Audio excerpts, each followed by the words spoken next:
Hi everyone, welcome once again to 20 Minutes of Reading with me, Lauren, from Amatis Learning Centre in Bavaria. And I wanted to talk a little bit about how much grit you guys have been showing if you've been reading with me every night this week. We started last week Sunday and we've come full circle to another Sunday, which means you have read or listened to a story for 20 minutes every day for 7 days. Now that takes perseverance. That takes a certain something. So well done for doing it every single night and for staying up with the story. If you're just joining us, never mind. All of the chapters are read separately, one chapter a night. They're all on this Facebook page, so you can go right back to the beginning and you can listen to Percy Jackson and the Lightning Thief right from chapter 1 and catch up to where we are. We're going on to chapter 8 tonight, which again tells you you've been doing it for 7 chapters. And not only that, 7 chapters, 7 nights, but if it's 20 minutes a night, you've done almost 2.5 hours of reading this week. That's fantastic. You guys are amazing. Well done. I also wanted to show you how many pages it is. So this is my book. Here we go. This is how many we've read. And we are going on to page 107. So you have read over 100 pages in a week. That is nothing to sneeze at. Fantastic. Pat yourselves on the back. And we're enjoying the story. Well, I'm loving the story. I hope you are too. And I wanted to talk, before we get into chapter 8, because I think this one's going to be great, because the title of the chapter is We Capture a Flag. So the author has really done a good job of taking us through highs and exciting chapters and then giving us some information and giving us a break and then taking us back into a high. So the last chapter was a lot more information. We met or we found out more about mothers and fathers and these demigods. We were introduced to that term. And if you remember right, I was practicing saying Chiron and saying Satyr. And I have to admit, I'm still in that practice phase. I still have to stop and think every now and again, but I'm getting better. And if your moms and dads want to look at this page, I posted something called a competency model. And that's what I was talking about last night, is how we go from not knowing that we don't know into knowing that we don't know. And that's a really tough place to be, when we know we're supposed to be able to do something and we can't. And you've got to live with that. And you've got to work hard, and you've got to try and figure this out. And that's where, if you love mistakes, you can really get out of that phase more easily than others. So that's the phase of, I know that I just don't know, and this is hard. And you've really got to work hard to get out of that phase. Then you go into the phase of, now I know how to do it, but I'm afraid if I don't practice, I'm going to go backwards. So you have to practice. And that's where your homework comes in, I'm afraid. That homework is really, really important. And don't let it take hours and hours. Quick, focus, get it done, get into the habits. And over the next week, we'll talk a lot more about habits and getting things done quickly and paying attention and how you can get that right for yourself so that you can practice, so you can get out of that third phase into the last amazing phase, which I call flow. When you've practiced enough, it's automatic. Like if you're in grade 6, I imagine that your handwriting's automatic by now. Hopefully your times tables are getting more automatic. When those things are automatic, wow, work becomes a lot easier. So that's where you want to get to. But you cannot get there without a little 4-letter word called grit. And there's a lot of talk about grit, and some people are disagreeing with grit, but I have to tell you, I think grit is super important, because grit is the thing that you have inside you that gets you over the difficult bits. Everyone can do easy stuff, really. Everyone can do easy stuff, but it's the hard stuff, that's what's really, really, you need the grit for that. And for heaven's sakes, guys, you've been reading for 7 nights during the holidays. You guys have got grit already, I know you have. So you just need to keep using that. So 4 things that they say you need in order for grit to work for you. Number 1, you need interest. 2, practice, guess. 3, purpose or a goal. And 4, hope. If you don't believe you'll ever be able to do it, how are you ever going to get enough energy to try? And how are you ever going to have grit? So You need to have hope. Of course I'm going to be able to master this. Might not be today, might not even be this year, but I know I'm going to get this right if I just stick with it. Then you need to have purpose. So do you know why you're doing this? Is everyone around you telling you, oh, that's so silly to learn, and I don't know why schools teach you that? Well, that's not helping you, is it? You have to learn it. So you need to find a reason for wanting to study hard and practice and read hard. And if it's your sport, why are you going to practice in the freezing cold in winter? I know when I played hockey, when I was in varsity, the evenings were freezing, and that's when our practice was, and our matches were Sunday mornings in the middle of winter at 6 o'clock. That takes some dedication and some grit, and you can do it. I know you can, even if it gets hard. And the other thing was practice. We've spoken about that. Without the practice, you ain't going nowhere. And the first thing I mentioned was interest. Now that's an interesting thing, because I think maybe you're thinking that you can only do well at things you are already interested in, and that interest is something that is kind of in you and you can't make happen. Well, then you're only going to be great at a couple of things. So you really need to think about what interest means and what it means to you, and how that links to curiosity, and how we were speaking about mistakes earlier on in the week. So you can decide to be interested in something. You can find a reason to be interested. And when you can find that reason, you turn on an imaginary switch in your brain. You turn on a learning switch that perhaps wasn't on before. And when that learning switch is on, it's far easier to get something done. And that's when grit becomes something that just kind of oozes out of you and creates all the success in your life, no matter what you do. So let's go back to what you've been able to do already. 7 nights, 100 pages, almost 2.5 hours of reading. Guys, you've got it. You've got the grit already. So with that having been said, I like to go on to chapter 8, because I think this is going to be fantastic. It's a Sunday night. I've had a bit of a lazy day. I hope you have too. I hope you're looking forward to next week. So I hope I get this reading and I do a good job for you guys. So here we go. Chapter 8, we capture a flag. The next few days, I settled into a routine that felt almost normal, if you don't count the fact that I was getting lessons from satyrs, nymphs and centaurs. Normal? Each morning, I took ancient Greek from Annabeth, and we talked about the gods and goddesses in the present tense, which was kind of weird. I discovered Annabeth was right about my dyslexia. Ancient Greek wasn't as hard for me to read, at least no harder than English. After a couple of mornings, I could stumble through a few lines of Homer without too much headache. The rest of the day, I'd rotate through outdoor activities, looking for something I was good at. Sharon tried to teach me archery, but we found out pretty quick I wasn't any good with a bow and arrow. He didn't complain, even when he had to de-snag a stray arrow out of his tail. Foot racing? No good either. The wood nymph instructors left me in the dust. They told me not to worry about it. They had had centuries of practice running away from lovesick gods. But still, it was a little humiliating to be slower than a tree. And wrestling? Forget it. Every time I got on the mat, Clarice would pulverize me. There's more where that came from, punk, she'd mumble in my ear. The only thing I really excelled at was canoeing. And that wasn't the kind of heroic skill people expected to see from the kid who had beaten the Minotaur. Imagine you're a Marvel character and they say, what is your superpower? Well, it's canoeing. I think Percy's not very impressed.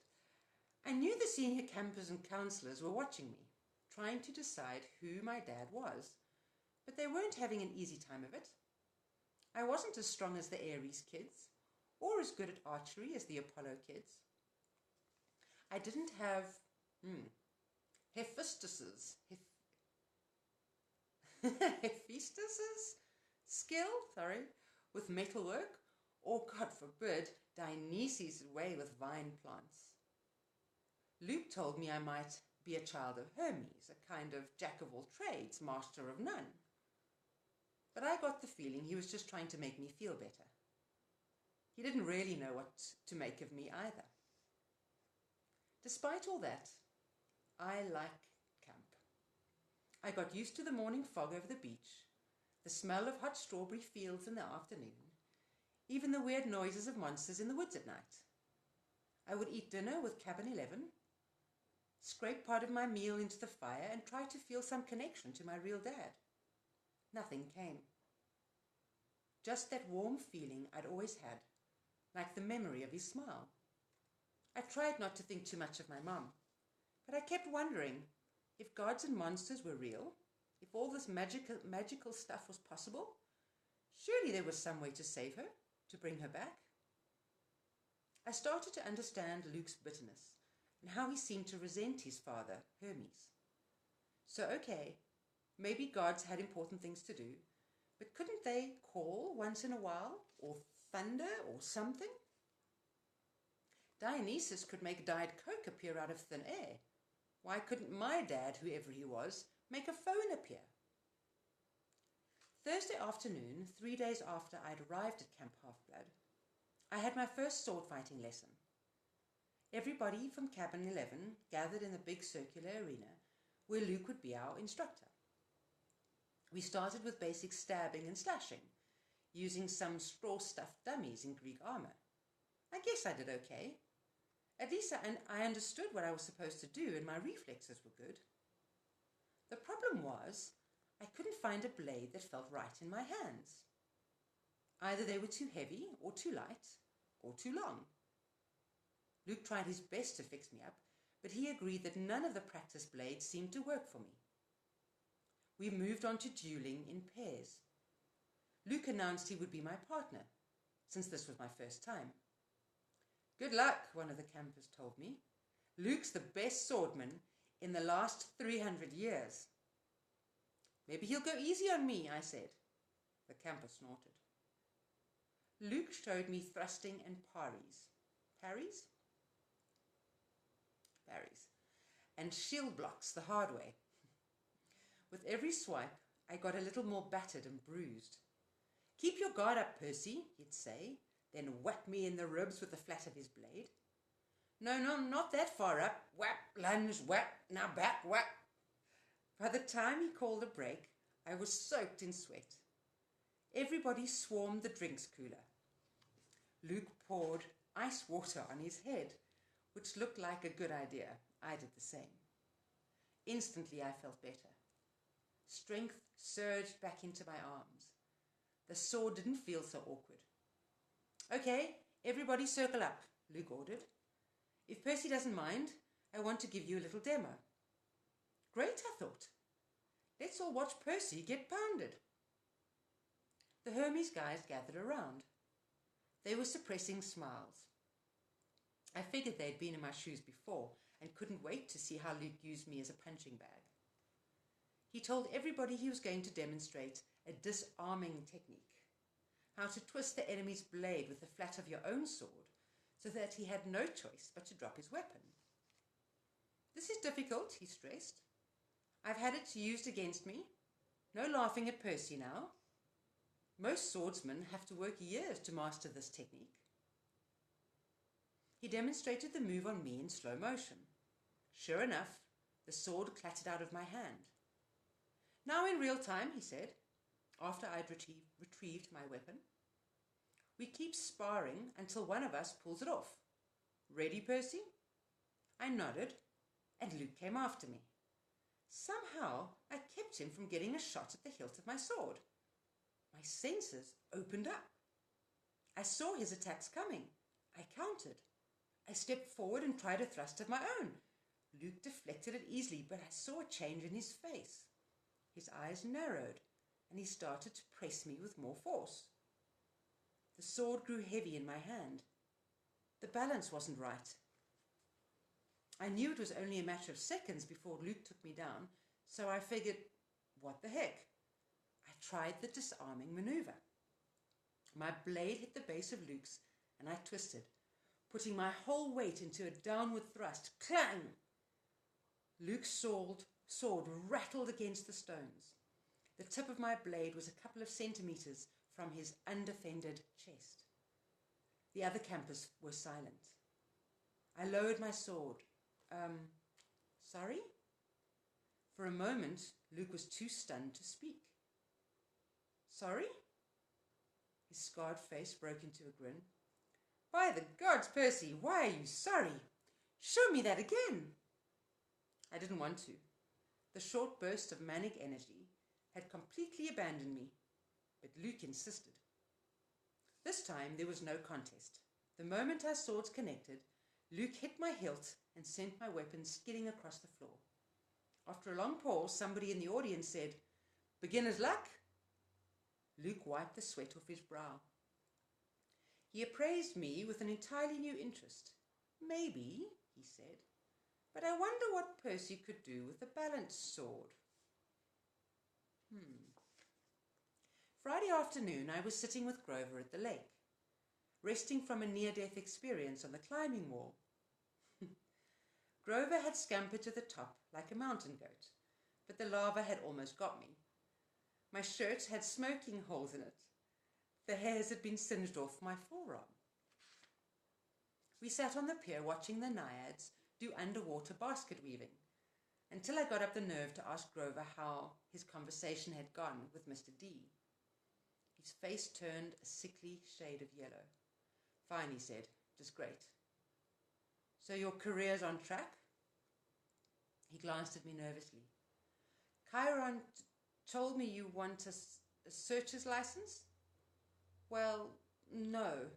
I had no idea what a searcher's license was, but it didn't seem like the right time to ask. He just said you had big plans, and that you needed credit for completing a keeper's assignment. So did you get it?" Grover looked down at the naiads. Mr. D suspended judgment. He said I hadn't failed or succeeded with you yet, so our fates are still tied together. If you got a quest and I went along to protect you and we both came back alive, then maybe he'd consider the job complete. My spirits lifted. "Well, that's not so bad, right?" Blah. Like a goat bleating. Blah. "He might as well have transferred me to stable cleaning duty. The chances of you getting a quest, and even if you did, why would you want me along?" "Of course I'd want you along," Percy said. Grover stared glumly into the water.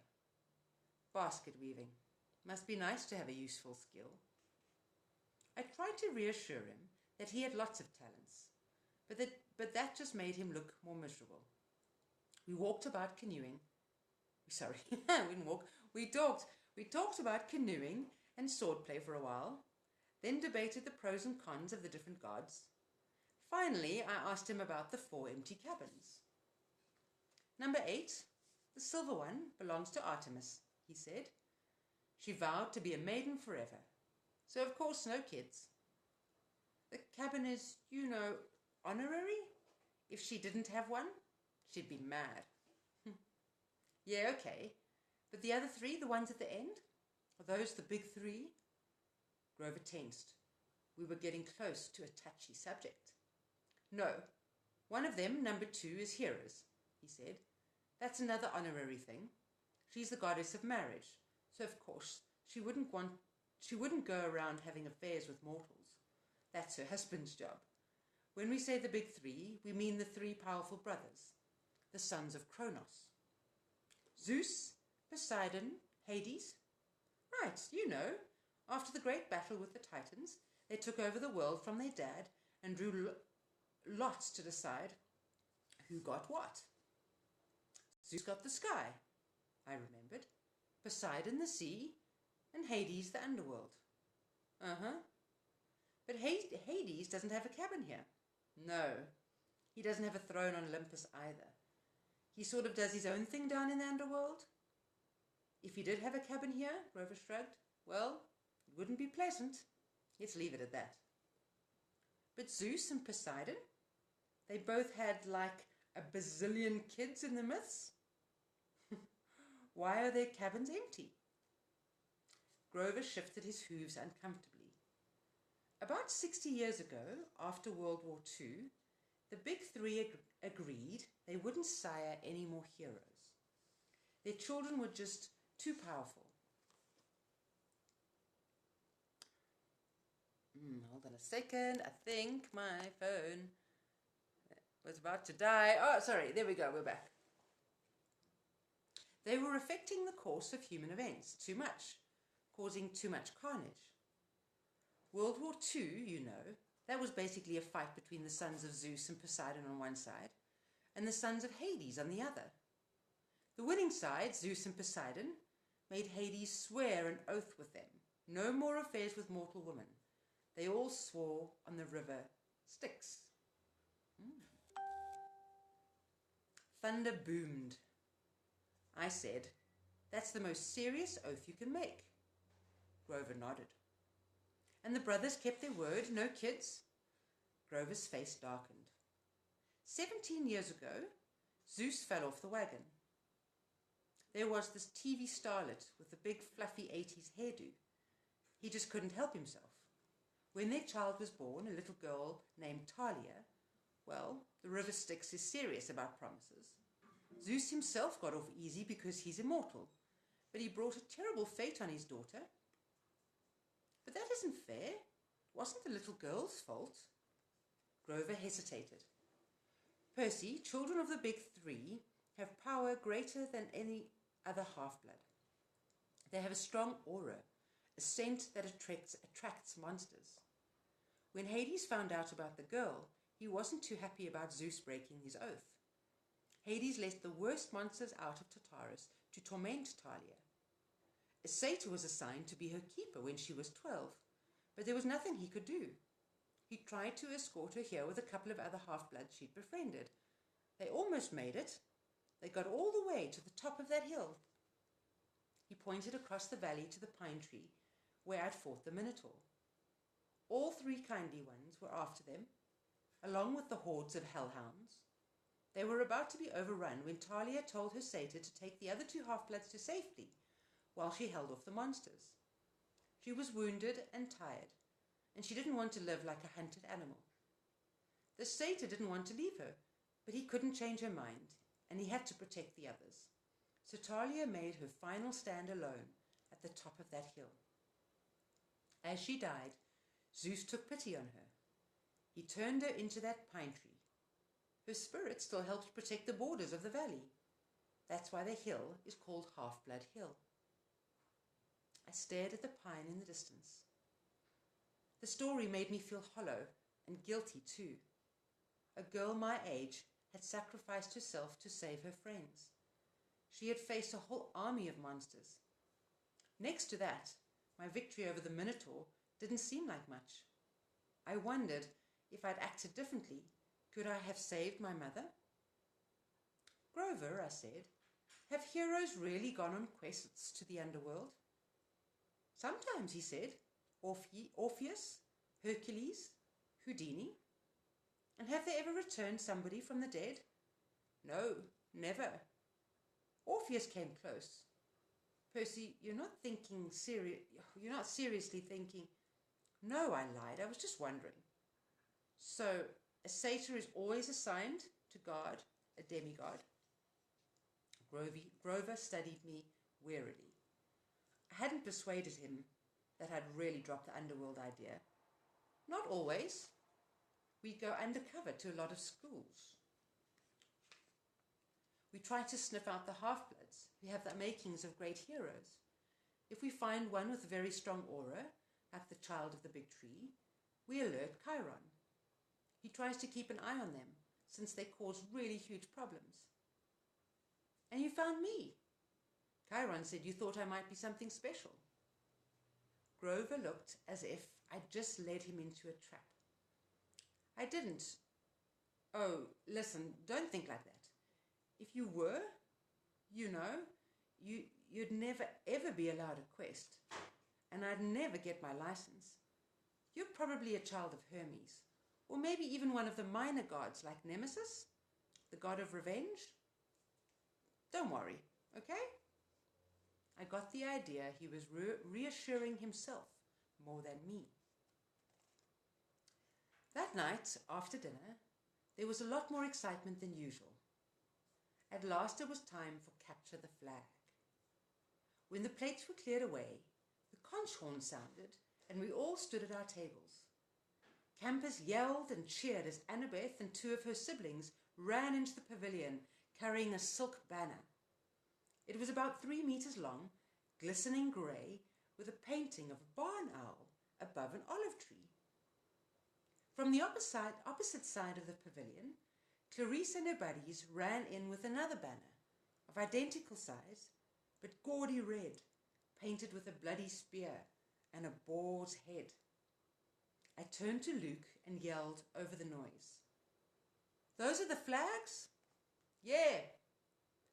Ares and Athena always lead the teams.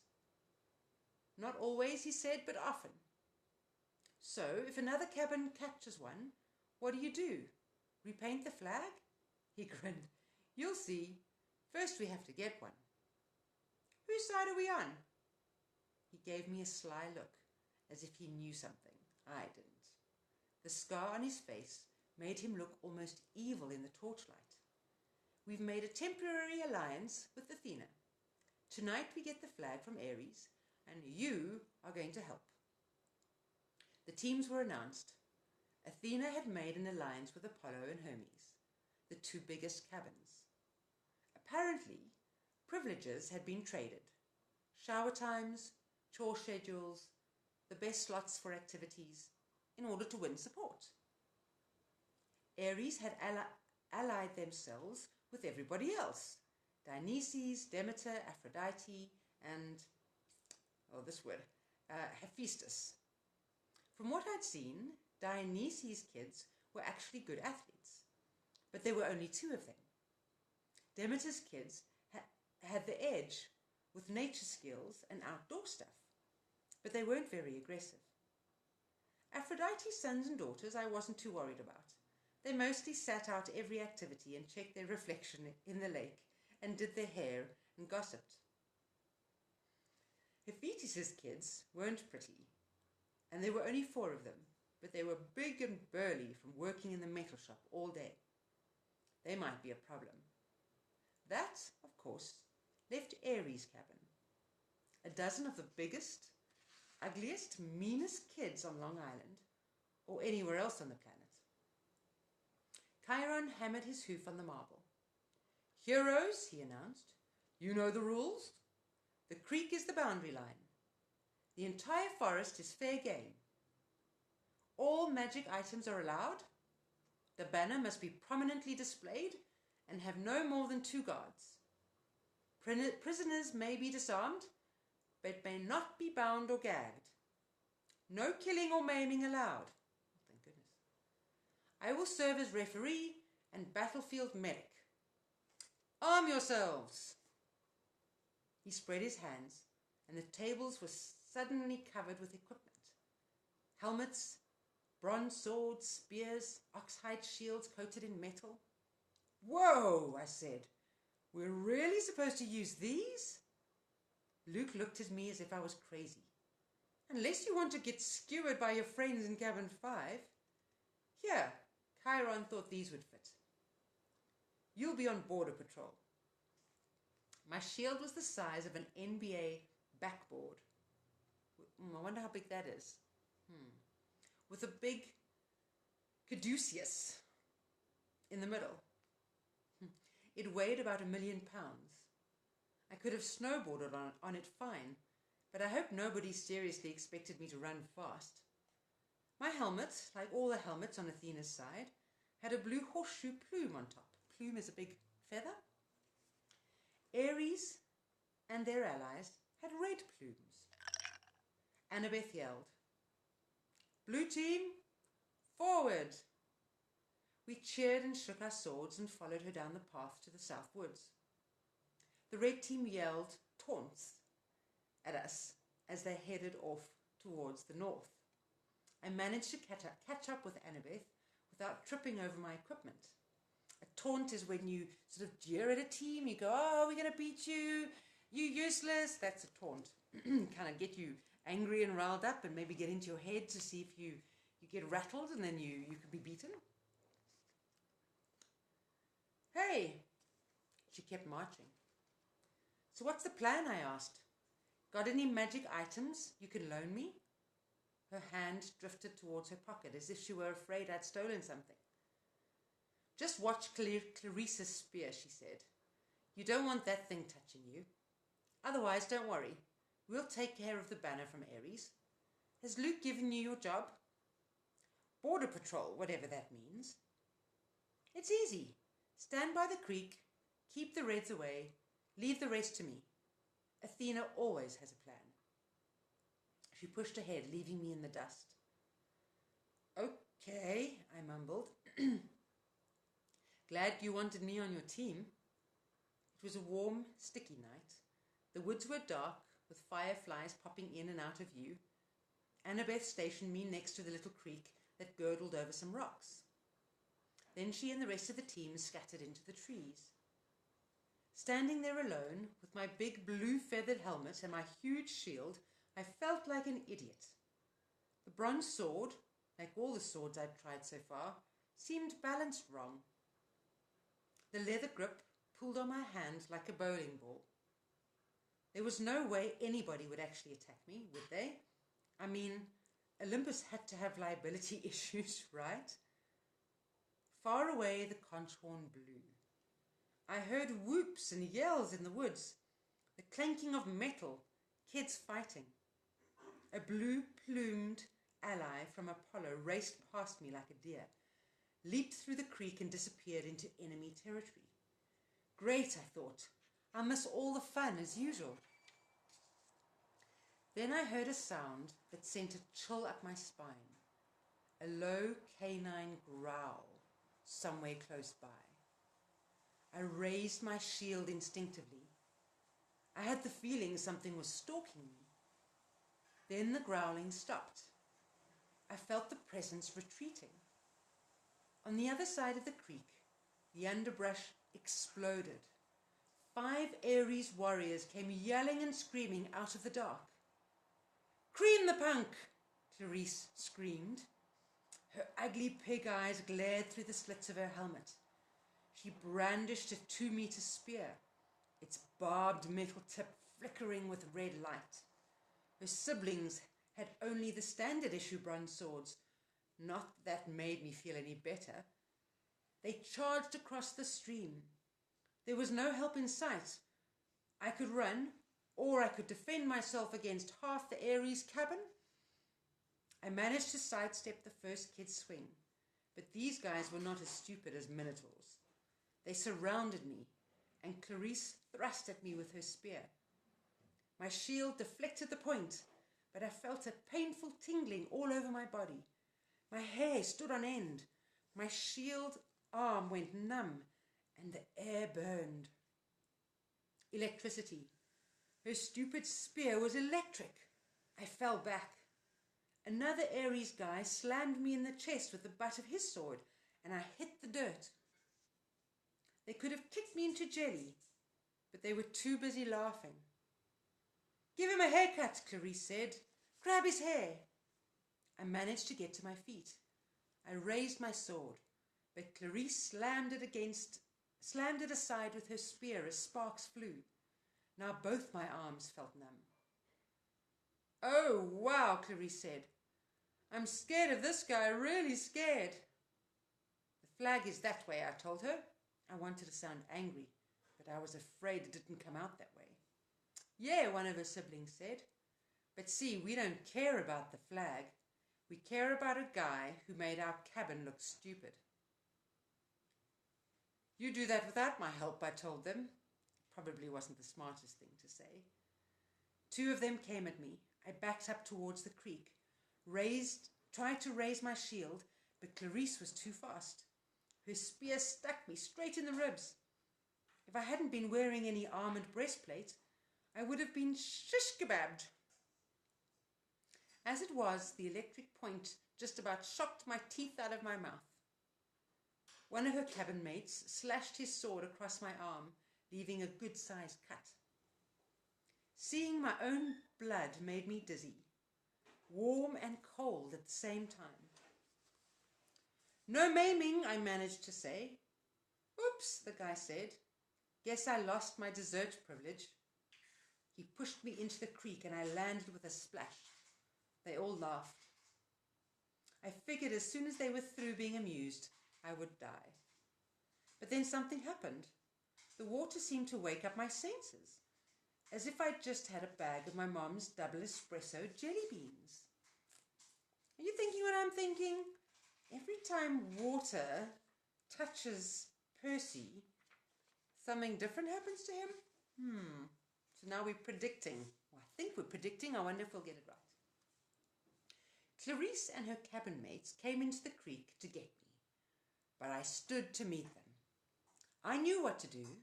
I swung the flat of my sword against the first guy's head and knocked his helmet clean off. I hit him so hard I could see his eyes vibrating as he crumpled into the water. Ugly number 2 and ugly number 3 came at me. I slammed one in the face with my shield and used my sword to shear off the other guy's horseshoe plume. Both of them backed up quick. Ugly number 4 didn't look really anxious to attack, but Clarice kept coming, the point of her spear crackling with energy. As soon as she thrust, I caught the shaft between the edge of my shield and my sword, and I snapped it like a twig. "Ah!" she screamed. "You idiot! You corpse-breath worm!" She probably would have said worse, but I smacked her between the eyes with my sword butt, and sent her stumbling backwards into the creek. Then I heard yelling, elated screams, and I saw Luke racing towards the boundary line with the red team's banner lifted high. He was flanked by a couple of Hermes guys covering his retreat and a few Apollos behind them, fighting off the Hephaestus kids. The Ares folks got up, and Clarice muttered a dazed curse. "A trick," she shouted. "It was a trick." They staggered after Luke, but it was too late. Everybody converged on the creek as Luke ran across into friendly territory. Our side exploded into cheers. The red banner shimmered and turned to silver. The boar and spear were replaced with a huge caduceus. Gotta look that one up. The symbol of Cabin 11. Everybody on the blue team picked up Luke and started carrying him around on their shoulders. Chiron cantered out from the woods and blew the conch horn. The game was over. We had won. I was about to join the celebration when Annabeth's voice, right next to me in the creek, said, "Not bad, hero." I looked, but she wasn't there. "Where the heck did you learn to fight like that?" she asked. The air shimmered, and she materialized, holding a Yankees baseball cap, as if she'd just taken it off her head. I felt myself getting angry. I wasn't even fazed by the fact that she'd just been invisible. "You set me up," I said.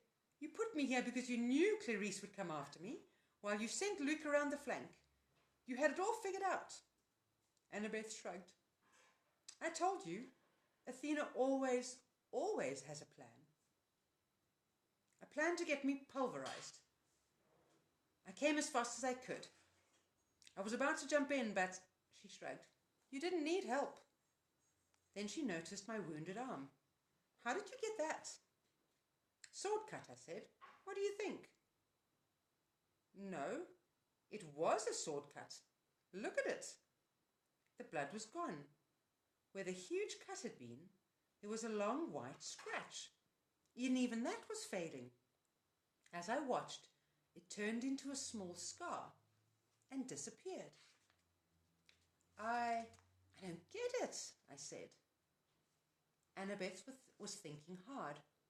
I could almost see the gears turning. She looked down at her feet, then at Clarice's broken spear, and said, "Step out of the water, Percy." "What?" "Just do it." I came out of the creek and immediately felt bone tired. My arms started to go numb again. My adrenaline rush left me. I almost fell over, but Annabeth steadied me. "Oh, sticks," she cursed. "This is not good. I assumed it would be Zeus." Before I could ask what she meant, I heard that canine growl again. but much closer than before. A howl ripped through the forest. The campers' cheering died instantly. Chiron shouted something in ancient Greek, which I would realize only later I had understood perfectly. "Stand ready, my bow." Annabeth drew her sword. There on the rocks, just above us, was a black hound the size of a rhino, with lava-red eyes and fangs like daggers. It was looking straight at me. Nobody moved except Annabeth, who yelled, "Percy, run!" She tried to step in front of me, but the hound was too fast.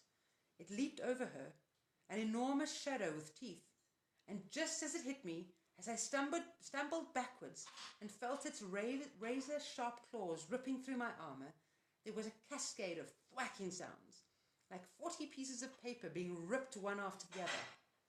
From the hound's neck sprouted a cluster of arrows. The monster fell dead at my feet. By some miracle, I was still alive. I didn't want to look underneath the ruins of my shredded armor. My chest felt warm and wet, and I knew I was badly cut. Another second, and the monster would have turned me into 50 kilograms of delicatessen meat. Chiron trotted up to us, a bow in his hand, his face grim. "Die Immortalis," Annabeth said. "That's a hellhound from the fields of punishment. They're not supposed to..." "Someone summoned it," Chiron said. "Someone inside the camp." Luke came over, the banner in his hand forgotten, his moment of glory gone. Clarice yelled, "It's all Percy's fault. Percy summoned it. Be quiet, child," Chiron told her. We watched the body of the hellhound melt into shadow, soaking into the ground until it disappeared. "You're wounded," Annabeth told me. "Quick, Percy, get in the water." "I'm okay." "No, you're not," she said. "Chiron, watch this." I was too tired to argue. I stepped back into the creek. The whole camp gathered around me. Instantly, I felt better. I could feel the cuts on my chest closing up. Some of the campers gasped. "Look, I don't know why," I said, trying to apologize. "I'm sorry." But they weren't watching my wounds heal. They were staring at something above my head. "Percy," Annabeth said, pointing. By the time I looked up, the sign was already fading, but I could still make out the hologram of green light, spinning and gleaming. A 3-tipped spear. A trident. "Your father," Annabeth murmured. "This is really not good." "Is it determined?" "Sorry, it is determined," Chiron announced. All around me, campers started kneeling, even the Ares cabin. They didn't look happy about it. "My father?" I asked, completely bewildered. "Poseidon," said Chiron. "Earthshaker, Stormbringer, father of heroes. Hail, Percy Jackson, son of the sea god." And that brings us to the end of chapter 8. I liked that chapter, I really did. That was quite epic. And Percy found out who his father was. And I wonder how he feels about it. But now we can see we were predicting the water. Right back in the beginning, when Nancy Bobofit fell into the fountain and Percy didn't know how it happened, that the water, or people didn't know how it happened, that the water had somehow come to her. And then the toilet incident, and then when he covered himself with water when he was hot, and how he could get Luke with the sword, even though he was just practicing, and now, of course, when he falls in the river. So those were all clues that the author was giving us, and if you also thought those were clues, then well done. You were using your comprehension skills to predict what might happen, and now we were right. So Percy is the son of Poseidon, the sea god. And the trident is the fork with the 3 prongs, and they saw that above his head. So that was a really epic chapter for a Sunday night. I really, really enjoyed that. I enjoyed reading it with you. The chapter tomorrow, I love telling you what the chapter headings, titles are. It is, I am offered a quest. So I hope Annabeth gets to go along with, and of course Grover will go along because Mr. D has said that he can, if he gets a second quest, he can have a second chance. So that's really, really exciting. So I hope you have a wonderful night's sleep. Hope you enjoyed reading, and I'll see you again tomorrow for another 20 minutes of reading with me, Lauren, from Omatis Learning Centre. Good night.